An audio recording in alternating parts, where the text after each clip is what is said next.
She only wanted a job cleaning his ranch, but the lonely Baron watched her kiss her daughter in Wyoming territory.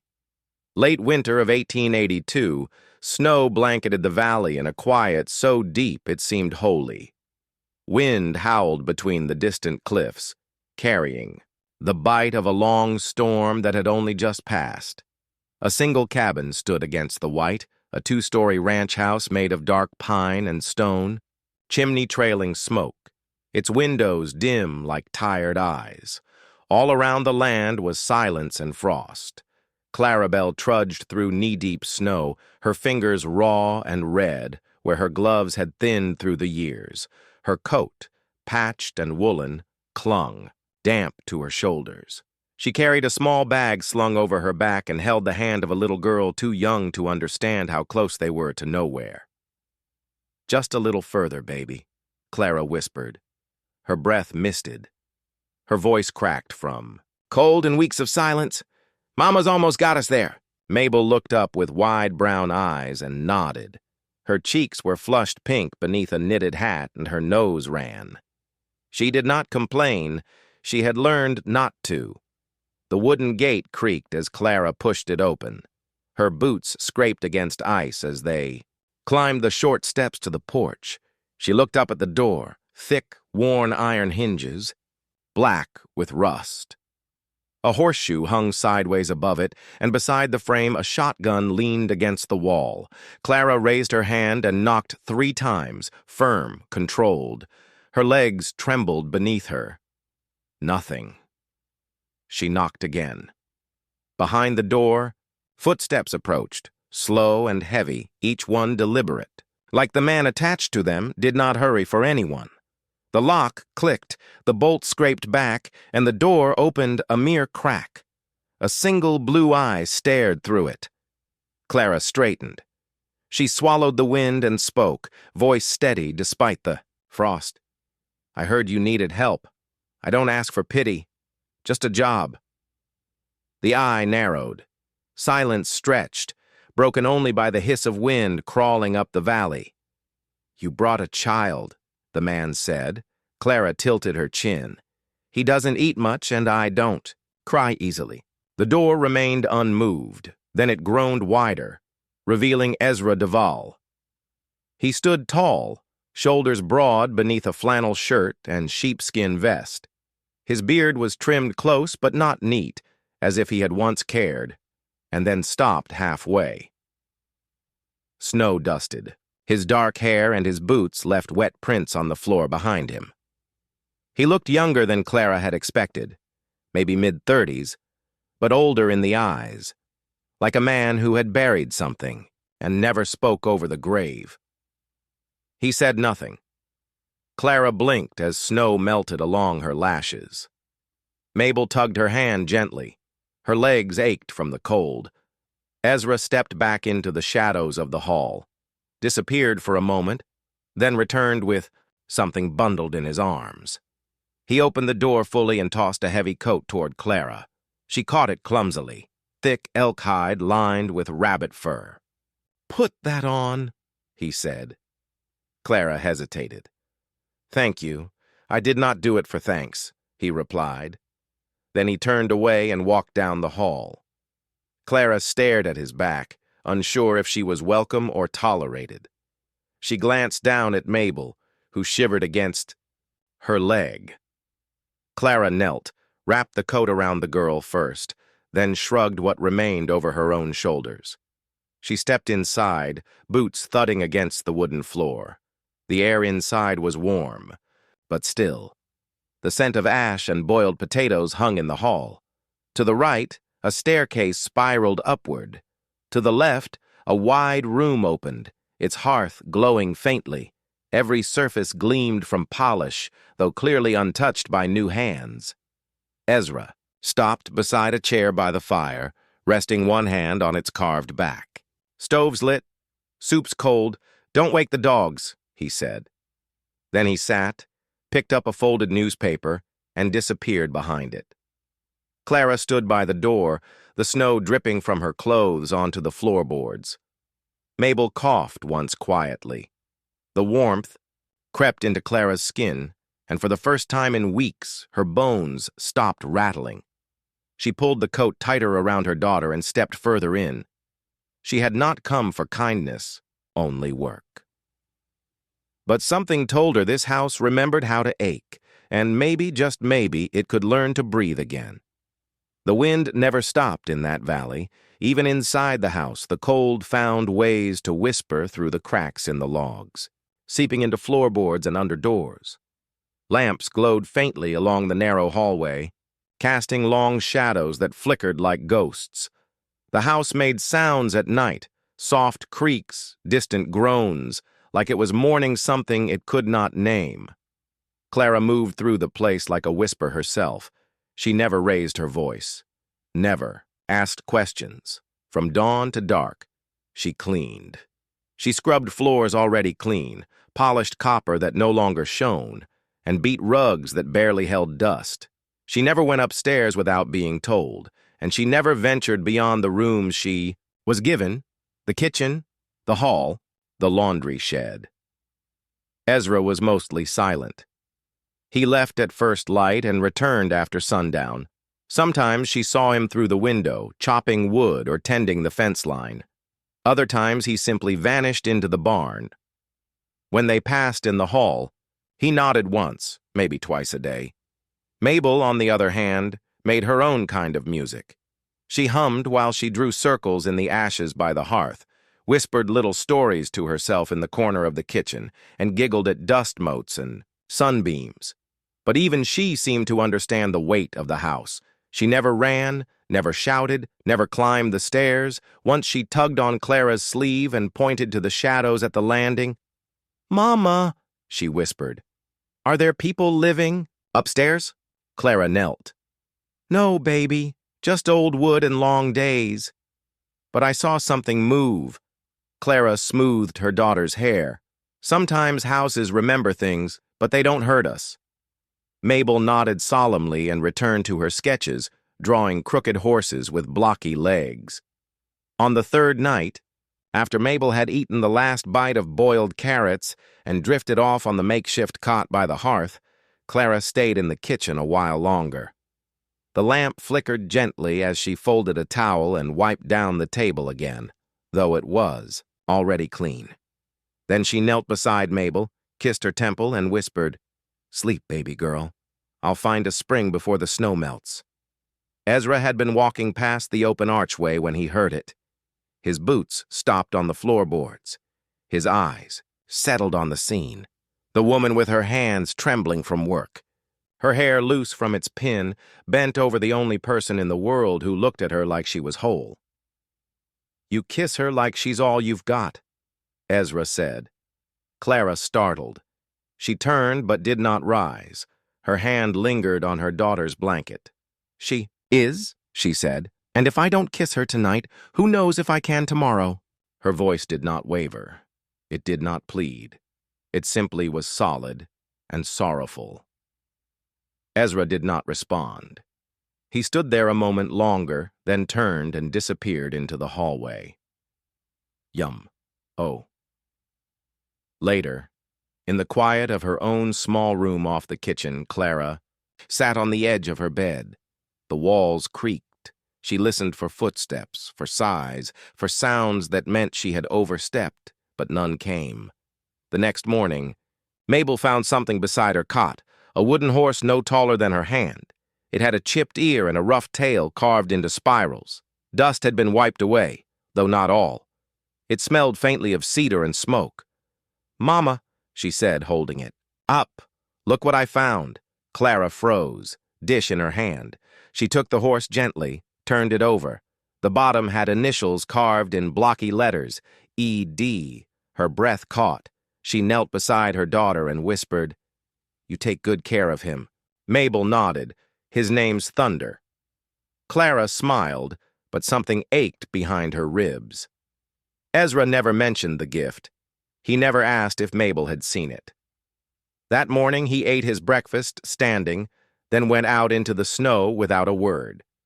But as the door closed behind him, Clara noticed something. For the first time in days, the silence did not feel so heavy. The storm arrived before dawn. Winds howled down the mountain like wolves in heat, battering the shutters and shrieking through the gaps in the cabin's old frame. Snow fell sideways, thick and blinding, swallowing the world beyond the front porch. Inside, Clara moved carefully through the upstairs hallway, cloth in hand, wiping dust from the wooden rails and faded picture frames. The second floor creaked differently than the first, older, heavier, as though the past clung to the walls up here. She paused at the end of the hall. A door once thought locked stood slightly ajar. It had never been opened before. The handle was brass, dulled, and pitted. The gap between door and frame was narrow, but a thin beam of winter light slipped through, cutting across the darkened hall. Clara hesitated. Then, without fully knowing why, she pushed the door open. The room smelled of dust and something older. Ash, perhaps, or memory. The curtains were drawn, but enough gray daylight seeped through to see. The space was small, quiet, and untouched. A child's bed sat near the far wall. The blankets were stiff with time, the pillow sunken, the mattress slightly caved where a small body once slept. A doll lay on the floor, its cloth body scorched along one arm, face half melted, one eye missing. Clara did not touch it. Framed drawings hung askew on the walls. Horses, stick figures, suns with beaming smiles. Near the desk, the name Emmett had been carved with a dull knife into the wooden panel, the letters clumsy and uneven. She stood there a long time. She imagined small footsteps echoing through the hallway, laughter bouncing off the beams, a boy's voice calling out, "Papa!" The slam of this very door once bright with life. Then Ezra stepped into the room. He did not speak at first. He stared at Clara like he had caught her stealing something precious. His boot stopped just inside the doorway. "That was my boy," he said, his voice low, raw around the edges. "He died in the fire along with her." Clara turned slowly to face him. She did not look away. "I'm sorry," she said, her voice soft. "I did not mean to. I leave the door unlocked." Ezra interrupted. His eyes were locked on the bed. "Not because I want to remember, but because I'm afraid of the day I forget." The wind battered the windows, a gust rattling the glass. The doll shifted slightly on the floorboards. Clara nodded, her throat tight. She took one last look around the room, then stepped past him. She did not offer words of comfort. There were none, only presence. She paused at the doorway, glanced back. "You kept it like he might come home," she whispered. Ezra did not move. Clara descended the stairs without another word. Later that afternoon, once the storm had dulled to a steady whisper, Clara returned to the room. She did not ask permission. She brought only a needle, thread, and a square of white cloth.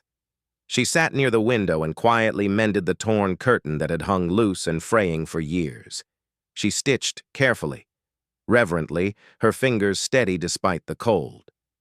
When she finished, she tied the curtain back so the light could enter. Then she left the room just as silently as she had come, leaving the door exactly as she found it, slightly ajar. Downstairs, she returned to her work, scrubbing the stone floor, washing dishes that did not need washing, stirring a pot of broth, even though no one was hungry. She never mentioned the room again, and neither did he. The kitchen was warm with the scent of firewood and simmering broth. Snow still pelted the windows in waves, but the hearth gave off a steady glow, lighting the room in golden shadow. Clara moved quietly from counter to stove, wrapping bread in cloth, sorting herbs, wiping her hands on an apron already stained with work. Earlier that morning, she had gone out to split kindling before sunrise. The wind had burned her cheeks and stiffened her fingers, but she had not stopped. The blade bit deep into one log, then another until it slipped just once, a shallow cut across her palm. It stung. but did not gush. Nothing serious. She had tied a strip of cloth around it and kept going. Now she poured tea into 2 cups, one for Ezra, who would return from the barn soon, and one for herself. She set his near the fire where he always sat in. Silence when he came in. She sat at the table, cradling her own cup, the steam fogging her lashes. A drop of blood had soaked through the makeshift bandage. It smeared faintly on the porcelain as she drank. Ezra entered just as she stood to clean. He paused in the doorway, stamping snow from his boots. His eyes scanned the room once, then settled on the cup, a flash of red. "Clara," he said. She turned, startled. "Yes, you're bleeding." She followed his gaze, saw the smear, her hand instinctively curled away. "It's nothing," she said, reaching for a towel. Ezra crossed the room in 2 steps and took her wrist, firm, not harsh. "Then I'll treat it like something," she froze. He led her gently toward the hearth. She did not resist. Her breath caught in her throat, but not from pain. He knelt before the fire, took the cloth from her hand, and peeled it back. The cut was clean, but raw. He poured a small splash of whiskey into a tin dish and dipped a corner of fresh linen into it. "This will sting." "I know," she whispered. Ezra's hands were large, work-worn. There was dirt beneath his nails and calluses along his thumbs, but they moved over her skin with a kind of reverence. Clara watched his brow furrow, the way his lip twitched when she flinched. He held her hand like it was something fragile, and it struck her all at once. He did not touch her the way men used to. Not with hunger, not with anger, not with shame. He touched her like he feared he might break something already cracked. Her eyes burned, but she blinked it back. Ezra finished wrapping the bandage, then looked up. "You should have said something." "I've bled worse." "That's not the point." "What is—" He didn't answer. He just stood and stepped back, as if suddenly aware of how close they had been. Clara stared at the wrapped hand in her lap. "Thank you," she said softly. Ezra nodded once, then turned to tend the fire. That night she lay awake for hours, her hand resting on her chest. It throbbed, but not from the wound. The next morning she found something waiting on the kitchen table. Pair of leather gloves, roughly stitched, clearly handmade, awkward seams, thick palms, but soft, lined with flannel, and cut perfectly to her size. She slipped them on. They fit like they had been measured in silence. The wind in town was sharper than in the hills. It came down the main road like a knife, funneling between storefronts and kicking dust across wooden porches. Signs creaked, boots scuffed. The sun was out, but it brought no warmth. Clara held Mabel's hand tightly as they stepped onto the boardwalk outside the general store. Mabel huddled close to her leg, peeking up at the unfamiliar faces with wide, cautious eyes. They had come for salt, flour, and lamp oil. Simple things, necessary things. Clara had wrapped Mabel in her warmest shawl, braided her hair, and told her they would be quick. But nothing in town was ever quick when people stared like they did. 2 women stood outside the dressmaker's shop, arms folded. One tilted her head and whispered too loudly not to be heard. "Is that the one staying up at the Duval place?" The other sniffed. "Must be heard." She showed up with a child in a sad story. Men like him don't take in strays without expecting something in return. Clara kept walking, jaw set. She had heard worse. She had lived worse. Inside the store, the murmurs followed. Eyes lingered too long. The shopkeeper gave her curt nods, tallying her items without a smile. Mabel tugged at her hand. "Mama, can we go home?" "Almost, baby," Clara said. Her voice was low but steady. "Hold tight." When they stepped back out into the cold, the whispering grew louder. This time, from across the street, 3 men leaned against the saloon's railing, smirking. "Guess Ezra's taken a liking to charity cases. Wonder what she's trading." for roof and board. Laughter followed, sharp and mean. Clara didn't flinch.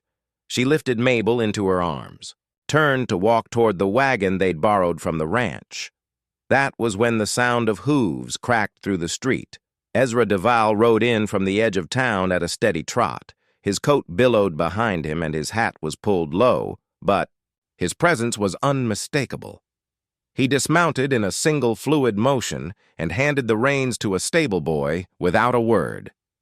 He walked across the street without haste, but with the kind of calm that made people step back without realizing they had. The street went quiet. Ezra stopped in front of Clara and looked around at the women, the men, the windows now peeking open. "She works harder than any of you," he said, voice even but clear as ice, "and what she gives this ranch." His eyes flicked toward the saloon. "None of you ever could." Silence. Clara stood still, Mabel still in her arms, the brown paper bag of supplies pressed against her chest. Ezra turned to Mabel. From his coat pocket, he pulled out a small red candy stick, twisted and shiny. He knelt, held it out. Mabel looked at her mother, uncertain. Clara gave a small nod. Mabel reached out slowly and took the candy. Ezra smiled just barely and leaned in to whisper, "Every kid deserves something sweet on their birthday." Mabel beamed for the first time all day. Ezra straightened, then met Clara's eyes for a long moment. There was no apology in them, only quiet certainty. Doll picked without another word. He took the bag from her arms and walked it to the wagon. She followed, heart pounding in a rhythm she could not name. And as they rode out of town together, the wind at their backs, Clara did not look back at the people watching. She did not have to. The storm rolled in just after supper, thunder distant at first, then nearer, cracking the silence like a rifle shot. Snow swirled sideways in the dark, and the wind hit the windows with a force that rattled the panes. The fire in the hearth danced violently, struggling to hold its shape. Then the lights went out. The kerosene lamps sputtered and died one by one. The stove hissed and fell silent. The whole house exhaled into darkness. Clara reached instinctively for Mabel, who sat curled in a blanket by the hearth. The little girl's breath caught. "It's all right, baby," Clara whispered. "It's just the storm." She lit a single match, used it to find her way to the drawer where she kept the candles, but they were low, stubs mostly, and they gave little comfort. When she called for Ezra, he did not answer. She checked the parlor, the hallway, his room, the porch. Nothing. The wind howled through the gaps in the wood, and for a moment, the house felt more like a cavern, old and forgotten. "Mabel, stay right here," she said, kneeling. "Do not move. I will be back in just a minute." Mabel nodded, clutching the wooden horse in her arms. Clara pulled on her shawl and boots and stepped out into the night. The cold slapped her immediately, soaking through wool and skin. She held her candle to shield it from the wind, though it barely helped. She made her way to the barn, guided not by light but by memory and instinct. The door creaked as she pushed it open. Inside, it was near black. The scent of hay and old wood filled her nose. She blinked, adjusted, and then she saw him. Ezra sat in the corner on a low stool beside one of the stalls, hunched forward, arms around the old hound that always slept near the stove. The dog trembled under his hands, tail tucked, ears flat. Clara stepped closer slowly. "Ezra," she said. He did not look up. "Storm spooked him," he muttered. Clara knelt beside them. The straw was damp beneath her knees. She rested a hand on the dog's back. "Poor thing." Ezra's jaw tightened. "After the fire," he said quietly, "darkness never felt empty. It felt haunted." Clara didn't respond right away. She looked around the barn, shadows dancing against wooden beams, hay rustling with every gust outside. She thought about how lonely it must have felt to sit here in silence with nothing but the echoes of memory. She reached for his hand gently. "Then let's light it," she whispered, "one room at a time." He didn't move, but he let her fingers close around his. They sat there until the storm eased. The wind softened and the snow slowed. The old hound finally stopped shaking and lay his head on Ezra's knee. Back inside, the house was still dark, but the fire had not died. Mabel slept beneath her blanket, wooden horse tucked under her arm. Ezra looked around the room as if seeing it differently, as if her words in the barn had settled somewhere beneath his ribs. The next morning, when Clara entered the kitchen, she paused.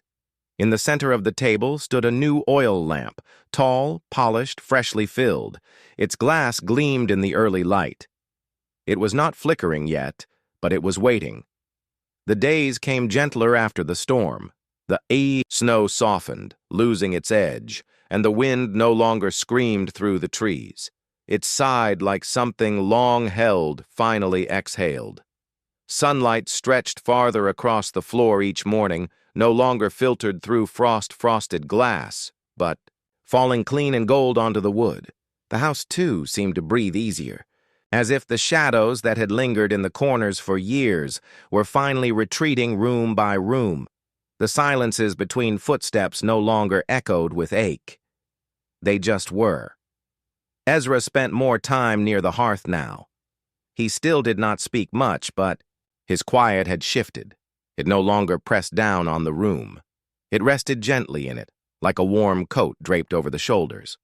Some evenings he stayed after supper, leaning back in his chair while Mabel colored with bits of charcoal or made her wooden horse gallop across the edge of the table. Clara would catch him watching.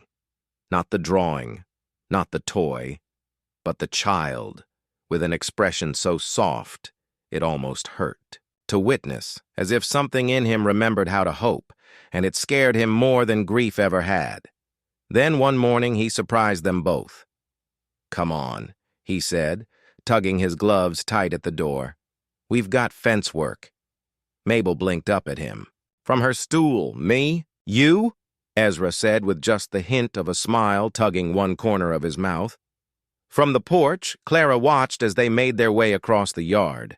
Ezra's long stride slowed to match Mabel's hop-scattered steps. Her tiny boots left uneven tracks beside his. They spent hours outside. Ezra lifted her gently onto the saddle of the gentlest mare, walking beside her in slow, steady circles. Later, the two of them knelt in the dirt beside the chicken coop, hammering new planks into place, his large hands guiding hers on the wooden handle. Clara could hear Mabel's laughter over the breeze. It rang out clear, high, free. It rose like spring breaking through snowdrift. That night, Mabel fell asleep with straw tangled in her curls and hay dust on her cheeks, her arms curled tight around her horse, her face still caught in a dream smile. And Clara stood in the doorway of her small room, hand on the frame, and felt something shift inside her. She was not afraid anymore. There was no rush to leave, no ache to run, no clock ticking inside her chest. She had not felt that in years. The next morning, something waited for her on the kitchen table. A small, wooden box, old but polished. No name, no lock.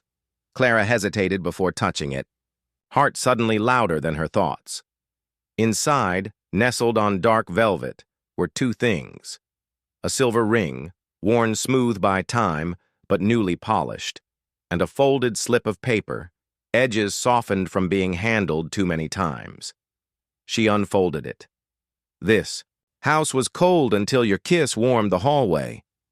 Clara stared, breath caught in her chest. The words looked simple, but they weighed more than whole conversations. Behind her, Ezra's voice broke the hush. "I never thought I'd feel like home again," he said softly. "But you walked in with mud on your boots and gave me fire." She turned. He stood at the doorway, hat in hand, eyes lowered but steady. The storm in him had quieted. Only truth remained. I ain't asking for anything you do not want, he said, but I would be a fool not to say it. Clara stepped forward, the note still trembling in her hands. This ring, she whispered. It belonged to someone. He nodded. My mother, it's been changed. He looked down. I did what I could. She turned the ring over. Inside, faint but deliberate, were the words etched in uneven lines. Warmth, return. No promises, no pressure, just a door left open. Behind them, Mabel's laughter echoed from the hallway as she chased the hound in circles, shrieking joy. The world had not stopped turning, but something inside Clara had. She slipped the ring onto her finger without a word, and in doing so answered everything. Spring did not arrive all at once in the mountains. It crept in cautiously, like a shy guest, unsure if it would be welcome after such a brutal, silent winter. There was no sudden thaw, no grand declaration, just quiet changes, the kind only noticed when one paused long enough to feel them. First, the snow began to retreat, not everywhere, but in patches. South-facing slopes revealed streaks of dark, damp soil. Beneath the porch, green shoots pushed through the earth like stubborn whispers of life. Trees wore a sheen of meltwater along their trunks. The wind, once sharp and unrelenting, softened into something gentler, more sigh than scream. Birds came next. At first they perched without sound, as if testing the cold with their wings. Then one morning they sang, not just a single call, but a chorus, light, piercing, impossible to ignore. Their song floated through the open windows, a hymn of return. Inside the house the rhythm shifted, where, once the air was heavy with unspoken grief, now it carried other things. Laughter, clattering dishes, the occasional bark of a delighted hound. Life no longer tiptoed. It moved freely. The kitchen became the heart of it all. Every corner seemed to glow with something warm. Fresh bread rising on the counter. Meat slow cooking in the cast-iron pot. Cinnamon. From Clara's hands dusting the air like memory, the oil lamp at the table remained full, untouched. Its flame had not been needed in weeks. Mabel ran barefoot through the hallways, her wild hair streaming behind her like wind. She sang to herself, made forts beneath the table, giggled at the dog's clumsy hops. Her world was no longer built on silence. It rang with joy. That morning she dragged a stool beside the hearth and climbed up, a drawing clutched in her hand. With careful fingers she tacked it to the wooden wall. Brown paper, crayon strokes, wobbly lines and odd shapes, but unmistakable. 3 figures beside a fire, one tall, one small, one in between, holding both hands. Above. Them, in bright orange letters, she had written us. Ezra stood across the room, arms crossed, eyes unreadable but soft. Clara entered with a bowl of rising dough and paused. She made that this morning, she said. Ezra nodded. I see. She told me, Clara added, voice quieter. It's her favorite place in the world. Ezra's gaze shifted from the drawing to Clara. Mine, too, he said. Later that day, Clara stepped onto the back porch. The air held a new warmth. She found Ezra near the barn, sleeves rolled up, forearms dusted with sawdust, standing beside something draped in canvas. What are you hiding? She asked, raising an eyebrow. Ezra peeled the cloth back. A rocking chair, handmade, dark pine, every curve shaped with care. It was simple but honest, built to last. Clara reached out, fingertips tracing the top rail. There, carved by hand, slightly, uneven. This house breathes because of you. Her breath caught. You did not just sweep dust, Ezra said behind her. You swept sorrow. Clara turned, eyes misted. And you did not just open your door, she said. You opened something no one else dared touch. He brushed a lock of hair from her cheek. I reckon some houses aren't made of wood, he murmured. Some are made of hands and hearth and love. Clara reached for his hand. Below the valley stretched wide, sun spilling gold across the hills. Snow still clung to the shadows, but it was melting, and so were they. Some say the West was built by guns and grit, but the truth is it was held together by quieter things. A mother's whisper in the dark, a man's hands learning how to heal, a child's laugh echoing through old wood. In a house once cold and broken, warmth returned because love dared to stay. If this story moved you, subscribe to Legends of the Wild West Stories, where every week we bring you tales of love that rose from dust, from silence, from sorrow, where bullets missed but hearts didn't. Tap the bell so you never miss a heartbeat from the frontier. And remember, sometimes the strongest thing a cowboy can do is let someone in.